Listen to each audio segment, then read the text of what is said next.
আমার বাচ্চার সলিড শুরু থেকে এই অবধি কখনোই আমি আমার বাচ্চাকে খাবারের জন্য জোর করিনি। তবে 6 মাস বয়সের পর থেকে বেবিলেট উইনিংও শুরু করতে পারিনি। বেবিলেট উইনিং এর ইচ্ছা তো ছিল, তবে বিভিন্ন কারণে আমার বেবিলেট উইনিং শুরু করা হয়নি। ফাইনালি ওর 1 বছর বয়সে শুরু করি আমি বেবিলেট উইনিং, এবং আজকে আমি আপনাদের সাথে এই বেবিলেট উইনিং নিয়ে কিছু বিষয় শেয়ার করব। আমি সবসময় চাইতাম আমার বাচ্চা যেন নিজের হাতে খেতে পারে। সব থেকে বড় কথা, আমি কখনোই চাইনি আমার বাচ্চার পিছন পিছন আমার খাবার নিয়ে দৌড়াতে হবে, অথবা মোবাইল টিভি বা কিছু দেখিয়ে আমি আমার বাচ্চাকে খাবার অভ্যস্ত করব। বাচ্চারা এমন, ছোটবেলা থেকে আমরা যা অভ্যাস করব ওরা তাই অভ্যাস করে ফেলবে। মানে 6 মাস বয়সের পর থেকে ওকে যদি আমি কোলে নিয়ে হেঁটে হেঁটে খাওয়াতাম, তাহলে এখন আমার তাই করতে হতো। একসময় সব জিনিসে আকর্ষণ হারিয়ে তারপরে মোবাইল আর টিভির শরণাপন্ন হতে হতো আমার। একদম সর্বপ্রথম যখন আমি ওর হাতে খাবার দেওয়া শুরু করেছি, তখন আমি ভেবেছিলাম এই জিনিসটা আমি বন্ধ করে দেবো। কারণ হলো ও এত বেশি নোংরা করছিল। আবার ভাবতাম এখন যদি আমি একটু কষ্ট করি তাহলে হয়তো পরবর্তীতে আমার কষ্টটা কমে যাবে। আমি কিন্তু আনাবিয়ার জন্য প্রতি বেলায় আলাদা কিছু রান্না করি না। ভিডিওর শুরুতেই তো একদম দেখিয়ে দিলাম বাসায় আমাদের জন্য তৈরি করা মুরগির মাংস,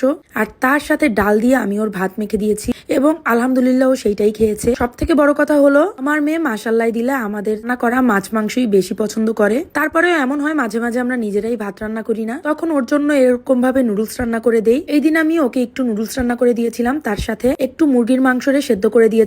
সেদ্ধর সাথে একটু লবণ আর গোলমরিচের গুঁড়ি দিয়েছিলাম। এইটুকুই। বেবিলেট উইনিং হোক আর না হোক, বাচ্চাকে যে কোনো একটা জায়গায় বসিয়ে খাওয়ানোর অভ্যাস করানো কিন্তু ভালো। এতে বাচ্চাদের খাবারের প্রতি আগ্রহ একটু হলেও বাড়ে। যা খাবার দেই আমার বাচ্চা কিন্তু প্রতিবেলায় তা খেয়ে শেষ করে, মাঝে মাঝে সম্পূর্ণ একদম শেষ করে, এক দানা পড়ে থাকলে সেটাও টোকায় খায় ফেলায়, মাঝে মাঝে অল্প একটু খেয়ে সবটাই ফেলে রাখে। আমি এখন অব্দি কোনোদিন আমার বাচ্চাকে জোর করে কিছু খাওয়াই নাই, এবং আমি চাই না কখনো ওকে জোর করে খাওয়াতে। বাচ্চাকে নিজের হাতে খেতে দিলে কিন্তু বাচ্চারা অনেক বেশি মেখে চোখে ফেলবে, এটাই স্বাভাবিক। তাই আমি আনাবিয়ার জন্য এই ফুল স্লিভস বিপটা নিয়েছিলাম স্টার্লিং স্মাইল পেজ থেকে। তার সাথে ওর বেবিলেট উইনিং এর সব থেকে প্রয়োজনীয় যে জিনিস সেটা হলো এই হাই চেয়ারটা। এই হাই চেয়ারটাও আমি নিয়েছিলাম স্টার্লিং স্মাইল পেজ থেকে। ছাড়া আনাবিয়ার 6 মাস পর থেকে আমি আরো অনেক অনেক জিনিস এই স্টার্লিং স্মাইল থেকে নিয়েছি। এখন কিন্তু স্টার্লিং স্মাইলের ওয়েবসাইটও আছে, আপনারা একদম ওয়েবসাইট থেকে দেখে শুনে তারপরে কিনতে পারবেন। আমি তাদের পেজটা আমার ক্যাপশনে অথবা আমার কমেন্টে দিয়ে দিব ইনশাল্লাহ। আর ওয়েবসাইটটা তো আমি আমার স্ক্রিনে আপনাদের দেখিয়েই দিলাম। এর ভিডিওতে কিন্তু আপনারা বেশি বেশি করে মাশাআল্লাহ বলবেন। আমার মেয়ে কিন্তু এখন কলাও নিজের হাতে খায়। আসলে ওর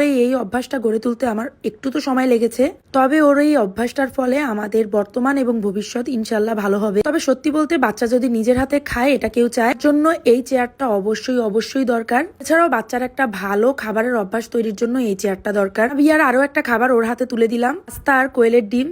কোয়েলের ডিমটা দেখে ও খুশির ঠেলে একটা ডিম মুখের মধ্যে আস্ত ঢুকাই দিছে, কিন্তু বেচারা একটু পরে মুখ থেকে আবার বের করছে। পাস্তাটা মাঝে মাঝে দিলে আমার মেয়ে অনেক বেশি পছন্দ করে। প্রথমে তো পাস্তা খায় আর তারপরে পাস্তা দিয়ে এভাবে ফেসিয়াল করে। দেখেন আনাবিয়া মাশাল্লাহ কি সুন্দর পাস্তা দিয়ে ফেসিয়াল করতেছে। যে মাঝে ও এর থেকেও বেশি ফেসিয়াল করে খাবার দিয়ে। যে মাঝে চুলের মধ্যে, নাকের মধ্যে, কানের মধ্যে সব জায়গায় খাবার নিয়ে যায়। এটা কোনো ব্যাপার না। আমি যদি চাই সে হাত দিয়ে খাক, তাহলে এইটুকু তো সে করবেই। মাত্র এই অল্প কয়দিন বয়স তার।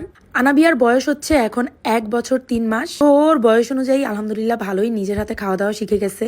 যাই হোক, আজকের মতো বিদায় নিচ্ছি। সবাই আমাদের জন্য একটু বেশি বেশি দোয়া করবেন। আল্লাহ হাফেজ।